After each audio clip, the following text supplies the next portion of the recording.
hablar de Roma. Así como la clase pasada hicimos como un pequeño camino por Grecia, hoy vamos a también intentar en una horita trazar algunas líneas importantes con respecto a la cultura romana. Por eso voy a empezar a compartir. Ya estamos. Perfecto.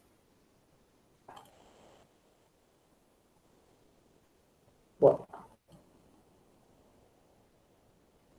Y ahí vamos. ¿Se ve? Sí, se ve.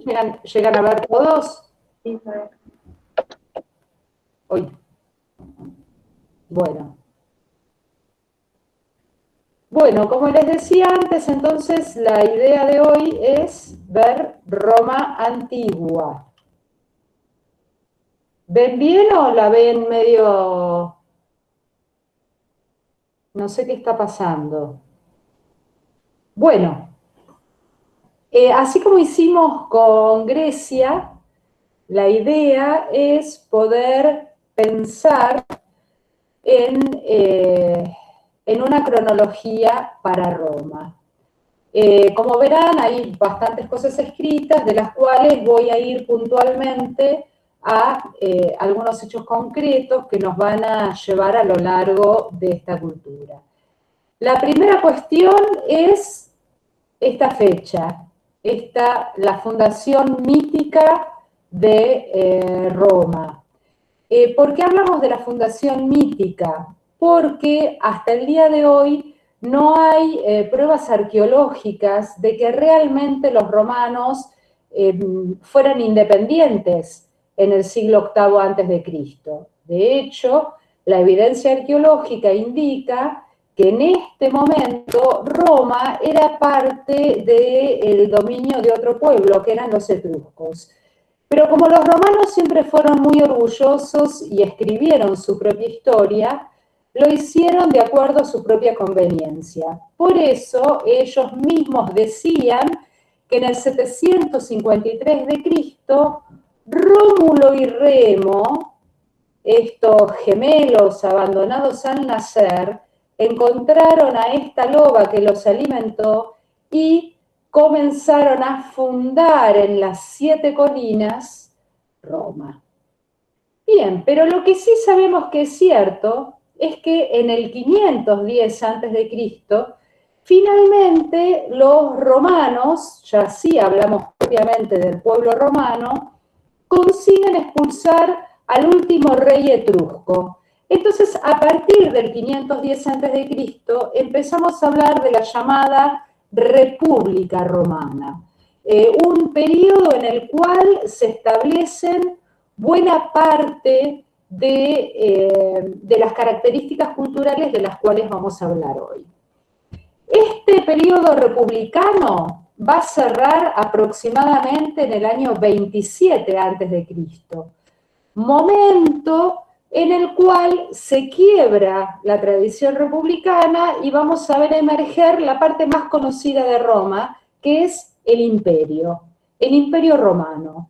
Imperio que va a pervivir en el mundo occidental, en Europa occidental, hasta el 476 después de Cristo, pero en la sección oriental, lo que seguramente ustedes conocen como Imperio Bizantino, pervive hasta 1453.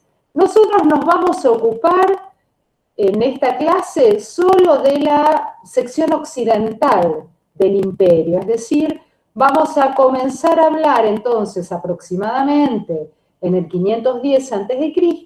y vamos a terminar en el 476 después de Cristo.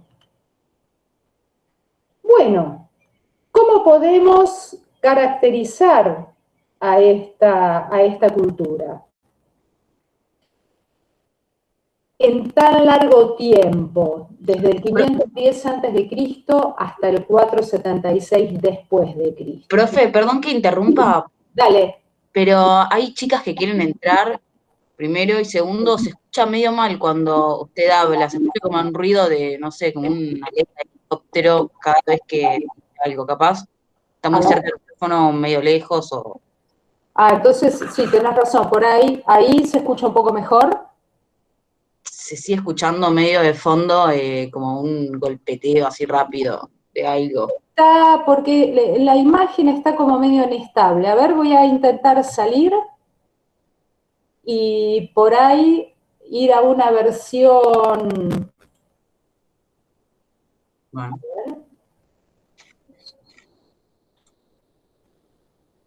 Mientras tanto, les comento, no tengo ninguna solicitud para gente que quiera entrar. Les paso el link por acá, por el chat, si ustedes se lo pueden pasar a la gente que quiere entrar, a ver si el problema es el link. Yo voy a tratar de cambiar a una versión más liviana para a ver si el tema es ese. A ver.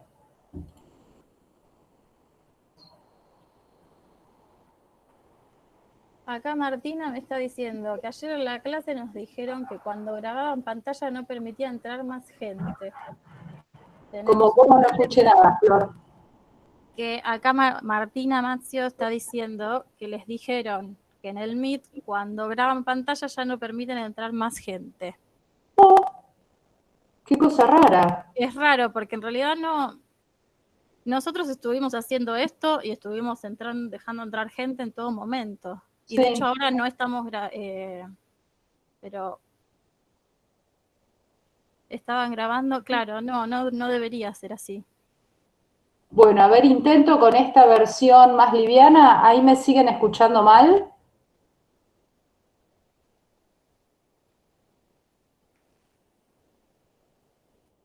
Bueno, ahí vuelvo a compartir.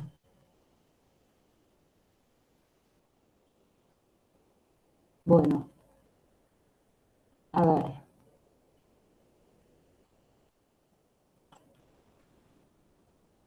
Bueno, ahí vamos un poco mejor. Bueno, me acerco más al micrófono. Bueno, en este intento de caracterización de la cultura romana, vamos a tomar algunos elementos que permanecen a lo largo de toda la cultura. Por eso, para el primer punto, les puse estos tres mapas, cuando hablamos del expansionismo romano. Vean aquí este primer mapa, aunque ahora lo vean pequeño, vean que en naranja este mapa indica las posesiones de Roma en el siglo IV a.C. Acá un siglo después, ya ocupa prácticamente toda la bota, y acá en el momento de máxima expansión del imperio, en el siglo II después de Cristo. Con lo cual, con estos tres mapas, queda muy en claro esta idea de expansionismo. Ni bien comienza la República Romana, este pueblo va a salir a conquistar a los pueblos vecinos. O sea que esta idea de anexar otras poblaciones es previa a la idea de imperio. Entonces esto nos está describiendo una característica cultural. Por tanto, de la mano del expansionismo, también uno tiene que pensar en el ejército. Digamos, este grupo armado que es el que va a conquistar los distintos territorios. Con lo cual, ya estamos viendo que en clave social y política, desde bien temprano, el ejército en Roma va a ser un elemento importante de esta cultura. Otro de los elementos importantes va a ser el pragmatismo. Cuando decimos que una persona es pragmática, decimos que es una persona práctica. Lo que hacen los romanos es adaptar todos los elementos de las culturas que conquistan que les sean útiles a ellos mismos. Por eso es bastante difícil hacer lo que hicimos con Grecia, es decir, aislar formas y conceptos tan claramente, porque depende del momento de la cultura romana, va a ser buena parte de estos condimentos. Esta idea de tomar lo que les sirve, apropiarse y darles una vuelta de tuerca propiamente romana. Es decir, esta cultura de la que estamos hablando es una cultura netamente, diríamos, aluvional, que se va conformando y transformando a lo largo de estos largos siglos. El otro elemento bien importante dentro del mundo romano va a ser la cultura griega. Y si volvemos a este primer mapa, cuando ustedes lo tengan en sus compus y puedan tal vez ver los más grandes, los nombrecitos, vean cómo este color violeta marca la presencia griega en el sur de Italia. Es decir, que desde bien temprano los romanos van a tener contacto con las colonias griegas. Y esto se va a acentuar en el siglo I a.C., cuando los romanos terminen conquistando a los reinos helenísticos. ¿Y por qué hago mención a esto en nuestro panorama cultural? Porque la cultura griega dentro de la cultura romana va a ser vista como la cultura en mayúsculas. Es decir que una persona, para un romano particularmente, para ser visto como culto, debía saber griego, o sea, hablarlo, escribirlo y estar al tanto de todos los condimentos que implicaba la cultura griega. Después otro elemento importante que también nos va a llevar como esta especie de hilo a lo largo de estos largos siglos de la cultura romana, va a ser el tema de la religión. La religión romana va a ser una religión del Estado y de la familia. Es decir, no va a ser una religión metafísica. Por tanto, el jefe de familia, el padre de la familia extensa en sentido romano, va a ser el auspiciante de ritos en su casa, así como los senadores en la república y el emperador en el imperio. Es decir, que esta idea de poder se va a repetir al interior del hogar y de las familias romanas. Y por último, el otro condimento que nos va a poder o que nos permite atravesar este largo periodo es el tema de dos modelos culturales que van a interactuar a lo largo de toda la historia de la cultura romana. ¿Qué van a ser estos dos modelos? El de las viejas costumbres y el del filohelenismo. El modelo de las viejas costumbres es el que va a tener que ver con la primer Roma. Va a tener que ver con esta idea de sencillez, esta idea de subordinación a los dioses, y va a tener que ver de alguna forma con la moral del soldado. Un hombre virtuoso, como dice la placa, va a tener que ser religioso, disciplinado, viril, enérgico y frugal. La frugalidad quiere decir arreglarse con muy poco, comer lo que hay, vestirse con lo que hay, es decir, no tener una vida pletórica de excesos.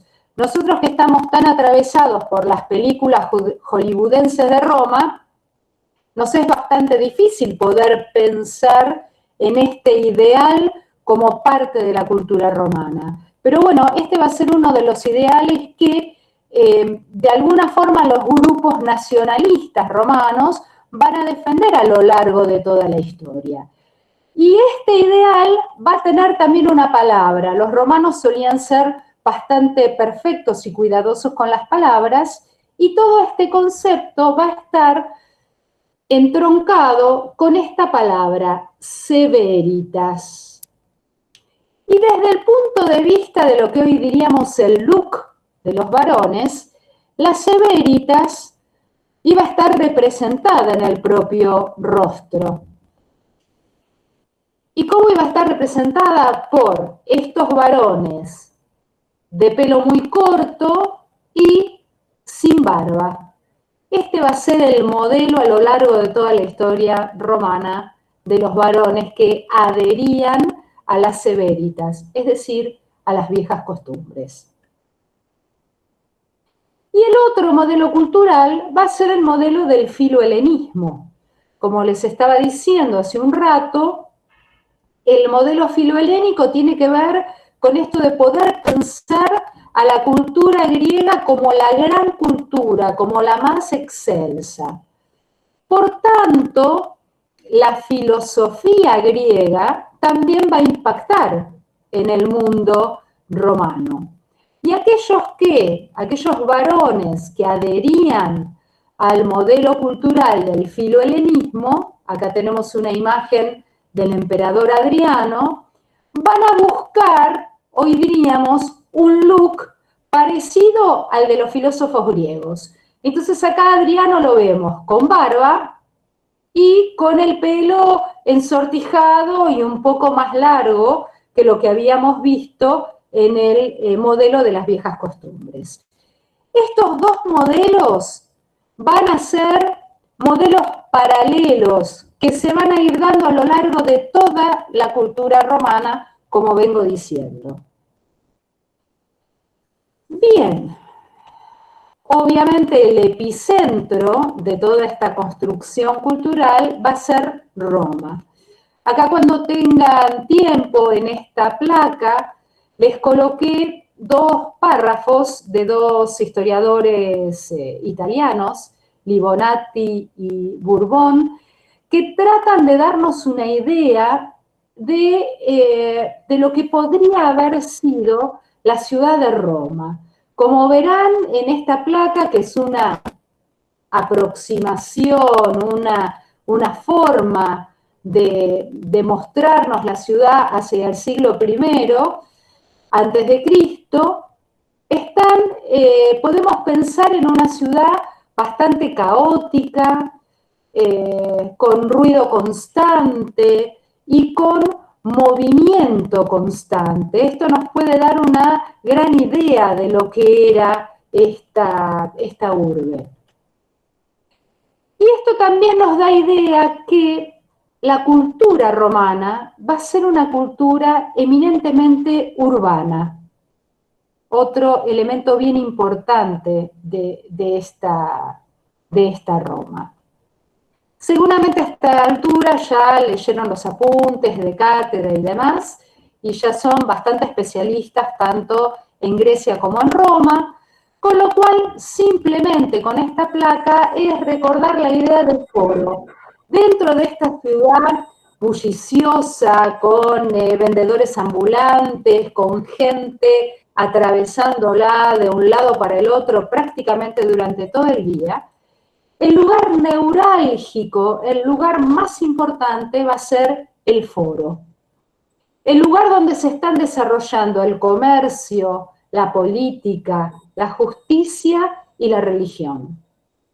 En Grecia habíamos hablado de la Acrópolis como lugar importante por excelencia, habíamos hablado también del Ágora como el lugar de discusión.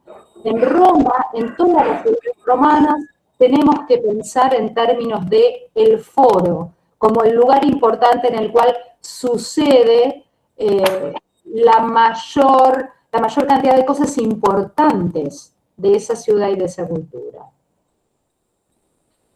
Y así como hablamos del ejército como esta fuerza importantísima dentro de la cultura romana, también tenemos que hablar de lo que hoy denominaríamos la cultura de servicios. Piensen que en cada territorio conquistado, primero va el ejército, conquista el territorio, y detrás del ejército entran los ingenieros, los arquitectos, aquellos que van a proveer en ese territorio de los elementos propios del bienestar de la cultura romana. Con lo cual, lo primero que tenemos que hablar es de los caminos. Seguramente alguno de ustedes escuchó la frase, todos los caminos llevan a Roma. Bueno, porque efectivamente todos los caminos llevaban a Roma. Piensen que en la Europa actual todavía se conservan trazas de los antiguos caminos romanos. ¿Por qué eran necesarios los caminos? Justamente para conectar un lugar con otro rápidamente y para poder también sofocar sublevaciones en caso de que éstas ocurrieran. Es decir, que los caminos van a ser tácticos para el desarrollo romano. Van a ser la forma en la cual las riquezas de todos los sectores de la República primero y del Imperio después lleguen efectivamente a Roma.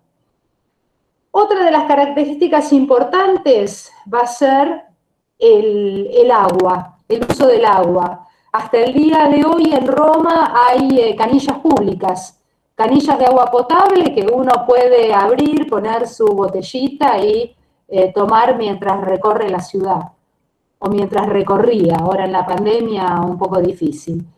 Pero bueno, esto nos lleva al aprovisionamiento de agua a las ciudades romanas, que las hacían a partir de los acueductos, que también tienen explicados en el apunte de cátedra. Otro elemento también propio de esta cultura van a ser las termas. Estos lugares que no solo eran lugares que tenían que ver con la posibilidad de la higiene de vastos sectores de la población, sino también van a tener que ver con la cultura, con la reunión, y también buena parte de los senadores, muchas veces en las termas, cocinaban algunos estofados políticos. Hoy podríamos decir que la idea más cercana a nosotros sería como una idea de club, en el cual estaba esta posibilidad de hacer deporte, también tenían bibliotecas, etcétera, etcétera. Es decir, un lugar de esparcimiento y de funcionalidad con respecto al cuidado del cuerpo, importantísimo dentro de esta cultura. Y por último, las basílicas. Seguramente cuando yo digo la palabra basílica, a ustedes les resuena un templo cristiano, pero en verdad las primeras basílicas son romanas y tienen que ver con estas grandes construcciones en las cuales se albergaban las transacciones comerciales. Con lo cual ya ahí también estamos pensando qué pasará hacia el final de este periodo con el cristianismo y la cultura romana, tema que analizaremos la clase que viene. Bien, aquí en esta placa volví hacia un mapa, me parecen bien gráficos los mapas, para que observen estas líneas rojas. Estas líneas rojas marcan los caminos romanos justamente hacia el siglo II de nuestra era, que es el momento de máxima expansión del imperio. Como para que podamos entender la importancia y un poco también podamos entender la cabeza de los romanos, en términos culturales, políticos y económicos. Bueno, también en el apunte hablan de la pintura mural. El interior de las casas romanas solía estar decorado, sobre todo de las domus, de las vilas, que son estas casas en las cuales vivían los sectores medios y altos de la cultura romana. Y para no, simplemente para mostrarles un pantallazo de un tema que también tienen detallado en la guía de estudios, en el apunte de estudios, como para que vean las distintas temáticas que aparecían en estas paredes. Estos registros son registros de Pompeya. Recuerden que Pompeya es una ciudad que quedó cubierta por la lava, y eso hizo que recién fuera redescubierta en la segunda mitad del siglo XVIII en un estado de conservación bastante bueno. Entonces esto nos puede dar idea de las casas romanas en el siglo I después de Cristo. ¿Qué aparecen? Aparecen muchas representaciones que tienen que ver con la mitología griega. Aquí aparece Hermes, aquí aparece una escena del rito báquico. En el siglo I de nuestra era, el rito báquico, el rito del vino, ocupaba un lugar muy importante dentro de la cultura romana. Era entendida, se seguía pensando, seguía habiendo cofradías y guildas que se reunían justamente para tomar vino, para festejar, para hacer banquetes. Por lo tanto, el dios Baco, este dios bastante travieso y alegre, también formaba parte de la apropiación de la cultura romana. También vamos a encontrar en otro de los estilos de la pintura mural pompeyana estos pequeños putis que muestran muy graciosamente la actividad del dueño de casa. Y uno de los estilos que más nos va a interesar para la proyección o para pensar el desarrollo de la historia de la cultura y de la historia del arte en particular, va a ser este estilo. Esto está totalmente pintado sobre la pared. No podemos hablar todavía de perspectiva, pero sí podemos hablar de indicadores de espacio. Es decir, cómo ya en el siglo I de nuestra era, estos pintores, estos artesanos romanos, con este efecto de ventana, nos están dando idea de espacio, nos están dando idea de algo que permite que esa habitación pueda ser percibida como más grande, como que mi vista se va hacia un horizonte. Bueno, y también la naturaleza, los jardines pintados van a ser parte de estos ejercicios de la decoración de los interiores de la cultura romana. Acá tenemos el jardín de Livia, en la cual aparecen distintas flores, distintos pájaros, también utilizando esta idea que siglos después utilizó y sigue utilizando el interiorismo. Bien, así como en el mundo griego habíamos hablado de la idealización, de estas esculturas que tenían que ver con la relación de los humanos con los dioses y de este camino de idealización como idea de perfección para llegar al ideal, en el mundo romano tenemos que hablar del retrato. Es decir, en Roma no hay espacio para la idealización. Los romanos van a necesitar la individuación. Por eso, buena parte de las imágenes que les voy a mostrar, ya les voy a poder decir, en este caso se trata del filósofo Cicerón. Como verán, es un hombre de avanzada edad, el que aquí está representado. Vemos las arrugas, vemos una nariz importante, es decir, todos elementos que no podemos pensar dentro de la cultura griega. Entonces, ¿cuál es el tema? Los romanos toman la técnica escultórica de los griegos, pero la transforman a su propia necesidad, que tiene que ver justamente con la individuación. Aquí también vemos otro detalle importantísimo. Se trata de un busto, es decir, la parte por el todo, cosa que tampoco habíamos visto en el mundo griego. El mundo griego es el mundo de la totalidad, mientras que en el mundo romano lo más importante va a ser el retrato. Por tanto, al mostrar tan solo esta parte, absolutamente todo el mundo entendía que se trataba de un busto de la presencia en sí misma de Cicerón. Y algo parecido pasa con esta escultura, una escultura bien importante en el momento de quiebre entre la República y el Imperio. Les presento al primer emperador romano, Augusto. Esta escultura es conocida como el Augusto de Prima Porta.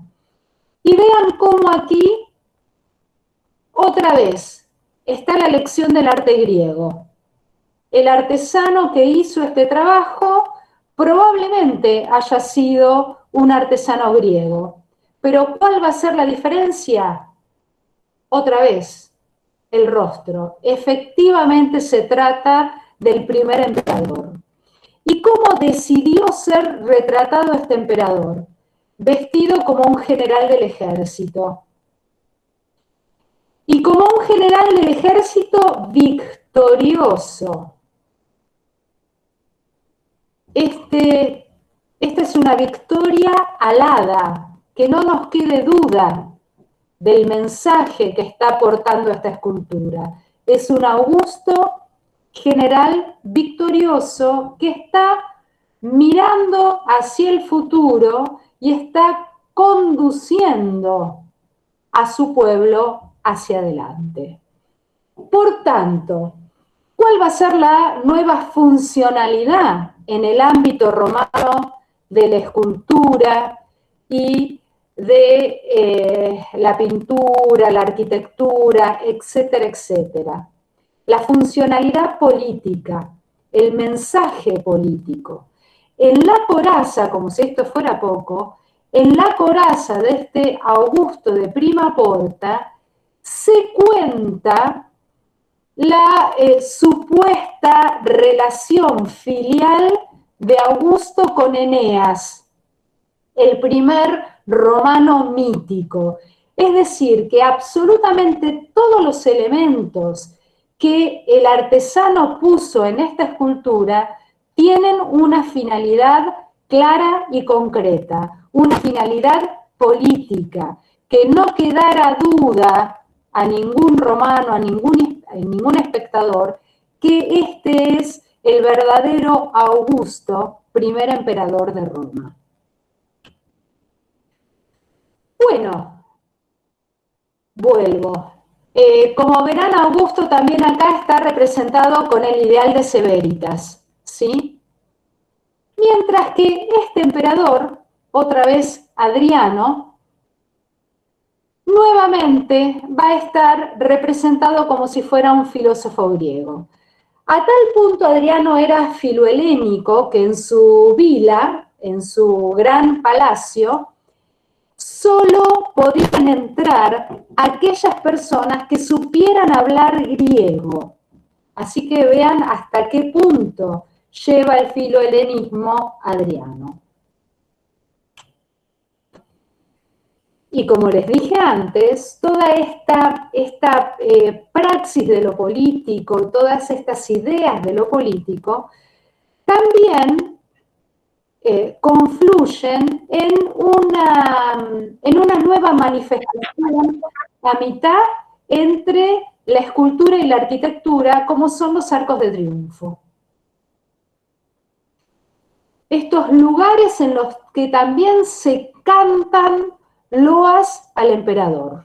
Los arcos de triunfo son propios de la época del imperio y tienen que ver con lugares, o más vale ocupar lugares sumamente visibles para que todos puedan conocer las hazañas del emperador. Por tanto, cuanto más fuerte y más centralizado sea el poder de ese emperador, más ornamentado va a ser su arco de triunfo. Y también nos vamos a encontrar como propia... Una pregunta, sí. ¿puedo? Sí. ¿El arco de triunfo era uno por emperador o podían tener varios en cada lugar que conquistaban? Vuelvo a los arcos de... a los arcos de triunfo. En verdad, al día de hoy, si uno recorre Europa y el norte de África, vamos a encontrar una multiplicidad de arcos de triunfo. Porque piensen que no había televisión, no había radio, no había lo que nosotros denominamos los medios masivos de comunicación. Entonces estos emperadores, para darse a conocer en la vastedad del imperio, solían emplazar en distintos lugares arcos de triunfo. En mi placa elegí arcos de triunfo que hasta el día de hoy están en Roma, ¿sí? Pero en verdad se trata de campañas políticas de los propios emperadores, pero vean qué interesante, no la hacen con un afiche, como estamos acostumbrados ahora, sino que lo hacen justamente con estos monumentos que llegan a nuestros días. Entonces también vean qué interesante esta idea de perdurar, que su obra y sus logros perduren generación tras generación. No sé si contesté tu pregunta. Sí, ahí está bien. Gracias. De nada. Sigo entonces con el relieve narrativo. Otra pieza que tiene que ver con cantarle loas al emperador. En este caso se trata de la columna de Trajano, donde, ¿ven? ¿Llegan a ver cómo es un relieve espiralado? Al día de hoy, la historia la vemos mejor en estas imágenes que si vamos en vivo y en directo, porque al día de hoy la columna quedó totalmente exenta. Al momento de Trajano, esta columna estaba entre dos edificios. Entonces, conforme yo iba subiendo las escaleras de uno y otro edificio, podía ir leyendo la historia de la conquista de Trajano de un territorio que se llamaba Dacia. Entonces vean cómo, vean qué propaganda magnífica que en este caso Trajano estaba brindando a sí mismo como forma de mantener su poder, dar a conocer su poder.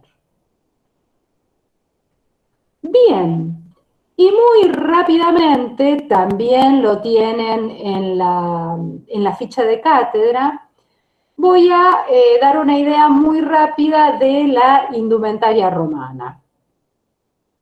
Como les dije antes, los romanos eran muy prolijos y nombraban absolutamente todo. Por eso, por momentos, se nos vuelve tan complicado pensar en la indumentaria romana con la multiplicidad de togas, por ejemplo, de túnicas, etcétera, etcétera. Pero,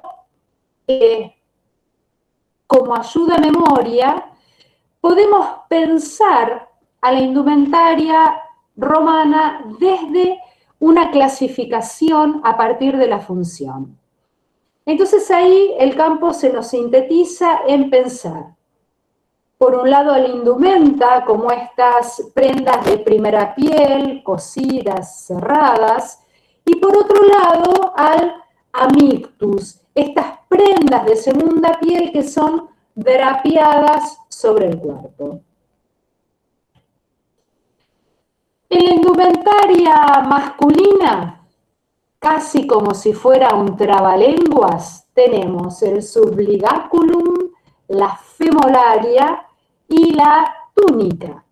Mientras que en el amictus vamos a tener la toga. Pasamos a las imágenes. El subligaculum es como una especie de pañal. Cuando no existían los pañales descartables, a los bebés se les ponían pañales. Y bueno, el subligaculum tiene que ver con esta especie de pañal que actuaba de prenda de primera piel. Hacia el siglo I antes de Cristo, cuando Julio César va a conquistar las Galias, ven que los soldados galos usaban como unas especies, serían lo que hoy denominaríamos calzas cortas, ¿sí? Esas eran las femoralias, que justamente en esta idea de pragmatismo, los soldados romanos adaptan, porque realmente en las Galias hacía mucho frío. Entonces, a partir de esa incorporación que hace el ejército en el siglo I antes de Cristo, pasa luego esta especie de calzón a el resto de los varones romanos. Por sobre estos elementos utilizaban las túnicas. Y aquí en las túnicas se va a dar una decodificación de ubicación social. Cada profesión, cada sector social, cada varón que pertenezca a tal o cual sector social utilizará una túnica distinta. No me voy a detener en ellas, ya que cuentan con la excelente ficha en la cual esto se explica muy bien. Y por último, arriba de todo esto, aparece la toga. Con la toga hay un tema que tienen que recordar que es bien importante. Solo podían utilizar toga los ciudadanos romanos. ¿Quiénes eran los ciudadanos romanos? Los varones mayores de edad nacidos en Roma. Por tanto, esclavos y extranjeros no podían utilizar toga. Si un esclavo o un extranjero osaba, o sea, un no ciudadano, osaba utilizar una toga, era aprendido, era arrestado, era imposible que un no ciudadano utilizara la toga. La toga también va a tener una serie de decodificaciones a partir de el clavus, es decir, esta banda de color que también iba a indicar a qué sector social, a qué profesión, a qué sector político respondía este ciudadano. Y como verán en la imagen de la derecha, era bastante complejo el drapeado de la toga, con lo cual esto está presuponiendo la asistencia de otra persona. De hecho, muchos senadores tenían un esclavo que era especialista en drapeado de toga. Aquel ciudadano romano que saliera a la calle con una toga mal drapeada, no solo causaba una mala impresión a sus iguales, sino que era tomado como una persona no confiable. Con lo cual, pensemos lo importante, no solo que era el elemento en sí mismo, sino el correcto drapeado del mismo. Bueno, acá tienen dos ejemplos de drapeado distinto de la toga, ¿sí? Porque según fuera la ocasión, implicaba también un drapeado, un uso distinto. Bueno, y en cuanto a las mujeres también podemos hablar de indumento y amictus, y también, casi como un trabalenguas, tenemos el estrofium y la pampanilia como prendas casi diríamos como si fueran una especie de ropa interior. Sobre eso una túnica, sobre la túnica una estola, y por arriba de todo esto la palla. Bien. Con respecto a la estola va variando de largo a lo largo de la historia romana. Encontramos estolas que cubrían los pies por un momento, y en otros momentos llegamos a encontrar estolas bastante cortas, que no pasan de la cintura. Esto tiene que ver también con las distintas influencias que va atravesando sobre todo el imperio. Strophium pampanilia. ¿Sí? No solo se utilizan el strophium y la pampanilia como prenda de primera piel en el uso cotidiano, sino que también se utilizaba, de acuerdo a lo que se observan en algunos frescos de termas, los usaban las mujeres jóvenes para hacer deporte. Bueno, aquí vemos una estola y por arriba la pala. Al igual que lo que habíamos visto con la toga masculina, la pala femenina también se drapea de acuerdo a la ocasión. Piensen que las mujeres romanas, al igual que las mujeres griegas, para salir a la calle tenían que cubrir su cabeza. Entonces el drapeado de la pala, vuelvo a insistir, tenía que ver con esa situación. Bien. A ver, voy a dejar de compartir y vuelvo a verles las caras. ¿Alguna pregunta?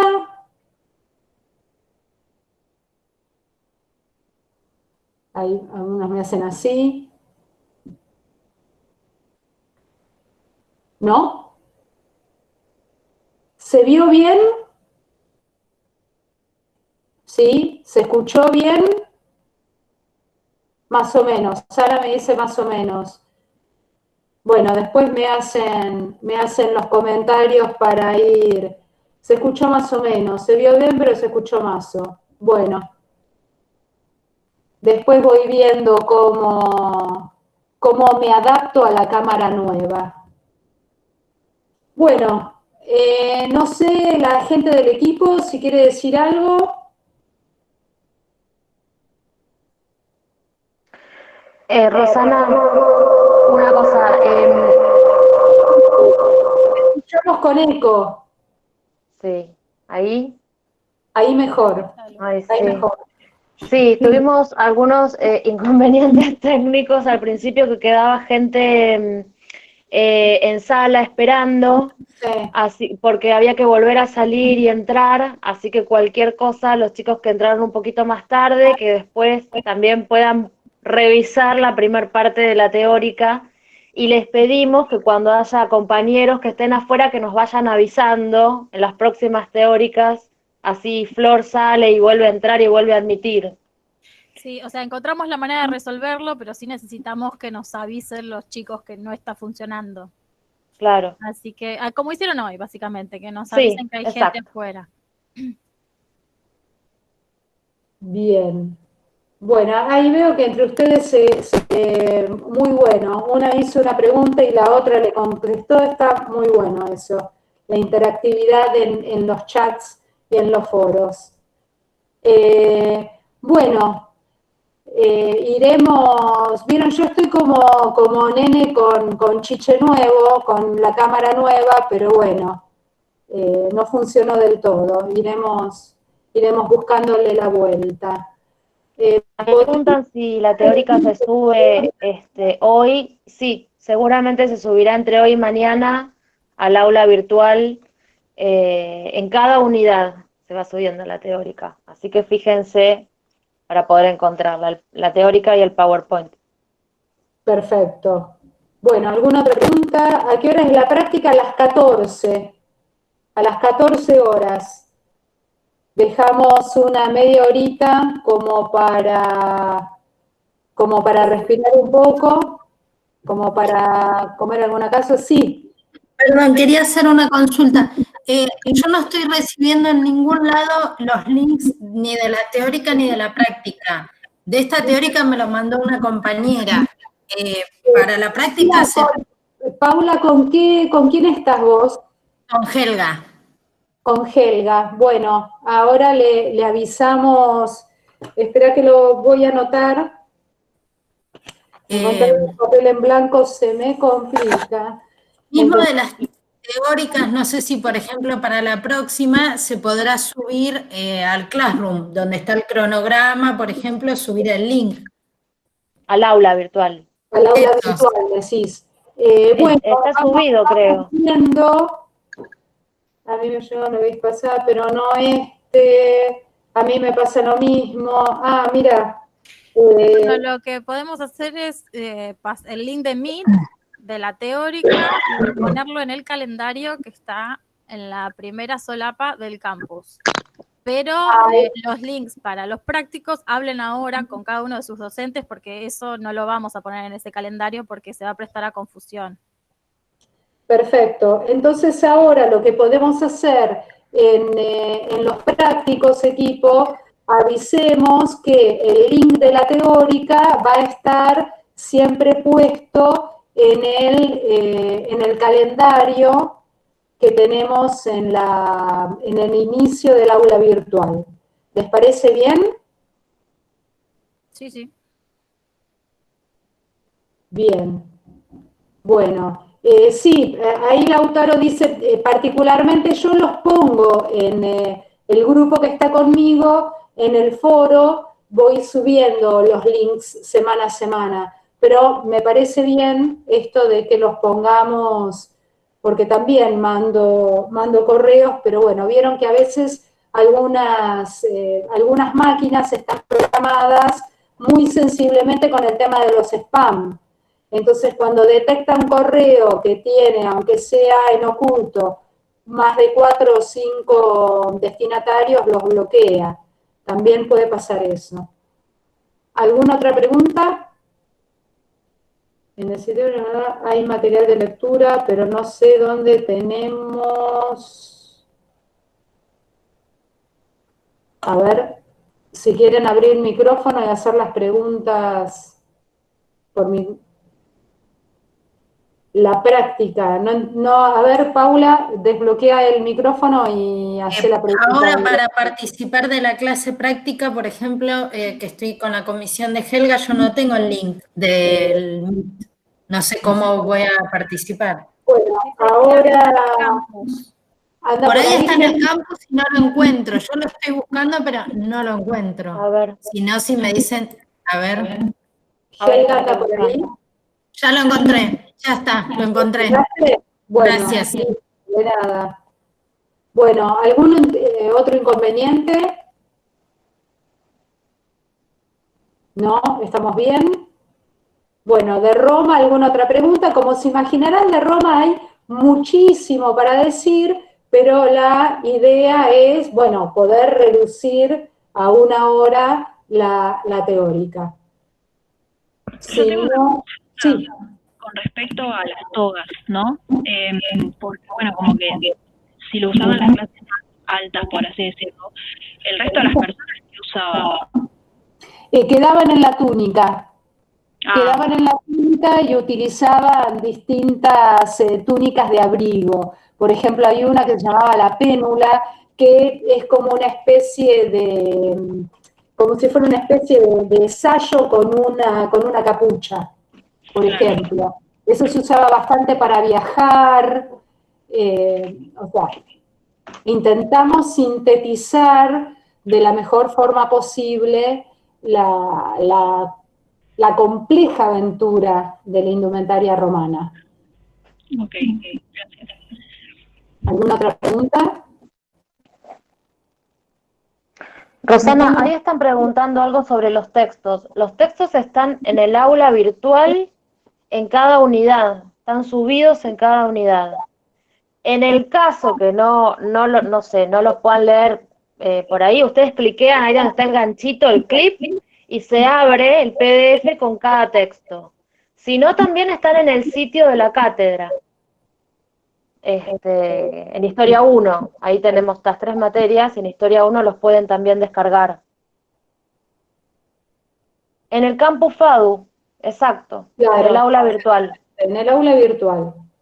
Si entran a la página web por algún motivo y no al Campus FADU, tienen que poner la contraseña, que no sé si todos la tienen, que es alumnos con mayúscula, Leonardi, alumnos con la A mayúscula, Leonardi con la L mayúscula.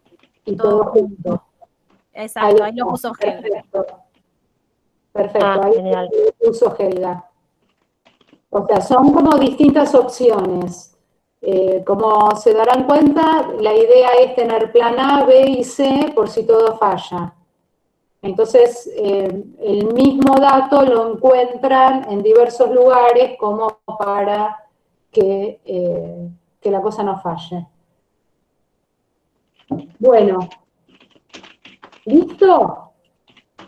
Nos encontramos a las 2 de la tarde en cada práctico. A las 14 en cada comisión.